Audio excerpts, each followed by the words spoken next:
সবাই কেমন আছো? আমি তো ভালো আছি। সবাইকে জানাই নীল ষষ্ঠীর অনেক অনেক শুভেচ্ছা আর ভালোবাসা। নীল ষষ্ঠীর দিন নিয়ে চলে এলাম আমার ছেলেপুলের ভিডিও নিয়ে। টুল্লু নতুন করে কিছু বলার নেই, টুল্লু কাকে দেখছে। তো প্রায় 10 বছর পরে, মিথ্যে বললাম না, মজা করলাম, প্রায় 3 বছর পরে টুল্লু আর টুনি একসাথে খেলা করছে। আবার একটু দেখে নাও। টুনি পেছনটা নাচাচ্ছে, এই একটা মেরেছে, একটা বাঁ হাতে দিয়েছে, টুল্লু ভয়ে পালিয়ে গেছে। এক দৌড়, মানে এখন টুল্লু টুনিকে ভয় দেখায় না, টুনি দৌড় করায় টুল্লুকে। মানে কত বড় সাহস হয়েছে আমার মেয়েটার। আবার উঠছে, আবার উঠছে। চলো তোমাদেরকে খেলা দেখাতে দেখাতে একটু গল্প করি, টুনির গল্প করব। সবাই যখন ঘুমিয়ে যায়, নিস্তব্ধ হয়ে যায়, তখন আমার টুনি মামুনি জেগে ওঠে, একা একা খেলা করে। ছুটকিও তাই, রোজিও তাই হয়েছে, খেলা করছে একা একা, ওরা খেলা করে। টুল্লুবাবু শুধু মানুষ লাগে। মানেটা হচ্ছে যে টুল্লু যেখানে মানুষ থাকে ওইখানে ঘুমোবে, আর আলমারির মাথায় ঘুমিয়ে সবাইকে লক্ষ্য করবে, দেখবে কোথায় কে আছে।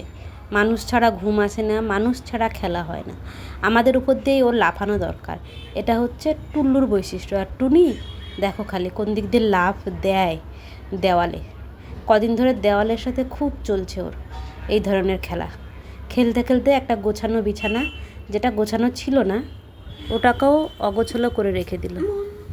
আর একটা লাল কি যেন একটা দেখতে পাচ্ছি, ওটাকে নিয়ে খেলা চলছে। মাঝে মাঝে টুল্লু কনফিউজড হয়ে দেখতে আসছে যে কী হচ্ছে দেখি তো, বনুটা করছেটা কি। আর আমাদের কোনো বেডশিট ঠিক থাকবে না, থাকবে কি করে? এই যে খেলতে খেলতে আবার ছিঁড়াছিঁড়ি চলবে, উঁকি ঝুঁকি মারা চলবে, কত কিছুই চলে ওদের। টুনি তো সেই মুডে খেলা করছে। আর তোমরা কেমন এনজয় করছো একটু কমেন্টে বলে যাবে। টুনি মামুনির কেউ থাকলো না থাকলো দেখার দরকার নেই, নিজের মুডে নিজে খেলা করে। আর বাবা ঘুমোতে গেলে বাবার সাথে একটু বদমাইশি করে, একটুখানি সামান্য, বাবাকে বসিয়ে রাখে আর নিজে বাবার জায়গায় গিয়ে ঘুমিয়ে যায়। আবার দেখছে ভাইটাকে, কে দেখি তো, আয় তুই শুধু আয়, আমি কুস্তি লড়ি, কুস্তি করব। লেঞ্জু কথা বলে এদের। টুল্লুবাবু এখন খুব শান্ত হয়ে গেছে, শুধু ওই সকালবেলায় বাবার উপর দিয়ে দৌড় দেয়, আর কিছু করে না।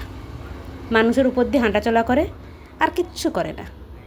আমার ঘুম ভাঙায় পাছুটা নিয়ে এসে আমার মুখের উপরে চেপে দেয়, গন্ধের চোটে যাতে আমি উঠে পড়ি, এইটুকু করে, আর কিচ্ছু করে না। আর টুনি এইভাবে বাঁকা হয়ে দৌড়ায়, ভাইকে ভয় দেখায়। ছুটকির আবার আরেকটু ধরন আছে, পায়ের নিচে ঘুমোবে, পা গেলেই ওর কাছে পাটা ধরে টেনে রাখবে, যাতে তোমার পা কাটলো কিনা দেখতেও যাবে না। আমাদের তিনজনের 3 রকম বৈশিষ্ট্য। এই বেডশিটটা বাবা তুলবে আর বকা দেবে, তারপরে বাবার পেটের উপরে বসে ও আদর খাবে। এখন টুনটুনিকে রেস্ট করতে দিলাম। আজকের মতো আসছি, দেখা হবে পরের ভিডিওতে। ওকে, বাই বাই।